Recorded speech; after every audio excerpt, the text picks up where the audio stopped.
अडथळे येणे योग्य नाही. हसन मुश्रीफ. जनकल्याण ट्रस्टच्या सहकार्यातून गडिंग्लजमध्ये विरंगुळा पार्क उभारणे, सोलर संच उद्घाटन आणि वृक्षारोपण कार्यक्रमही संपन्न. गडिंग्लज येथे जनकल्याण ट्रस्टच्या आर्थिक सहकार्यातून साकारण्यात येणाऱ्या कुमारसाहेब मोहिते विरंगुळा पार्कच्या कामाचा प्रारंभ करण्यात आला.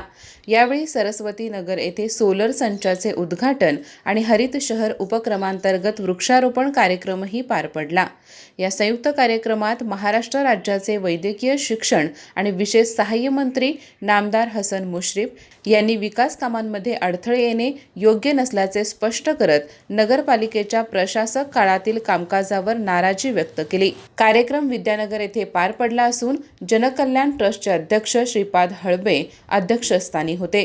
मार्गदर्शन करताना हसन मुश्रीफ म्हणाले, शहराच्या विकासासाठी ट्रस्ट पुढे येऊन निधी उपलब्ध करून देतो, मात्र 3 वर्षे ठराव न मिळणे ही बाब योग्य नाही. विकासाच्या कामात अशा अडथळ्यामुळे प्रगती खुंटते असे त्यांनी सांगितले. अल निनोच्या प्रभावामुळे पाण्याचे बाष्पीभवन वाढत असून राज्यात पाणी साठ्याचा नियमित आढावा घेतला जात असल्याची माहिती त्यांनी दिली. विरंगुळा पार्कच्या कामात कोणत्याही प्रकारचा हस्तक्षेप होणार नसून ट्रस्टने आखलेल्या नियोजनानुसारच हा प्रकल्प उभारावा असेही त्यांनी स्पष्ट केले. पुढील देखभालीची जबाबदारी निश्चित कालावधीनंतर नगरपालिकेकडे राहील असेही त्यांनी नमूद केले. कार्यक्रमात सुरेश पवार यांनी प्रास्ताविक केले. नगराध्यक्ष महेश तुर्बतमठ, वाचनालय समिती सभापती रश्मीराज देसाई, मनीषा जाधव मोहिते, अमृत देसाई यांनीही मनोगत व्यक्त केले.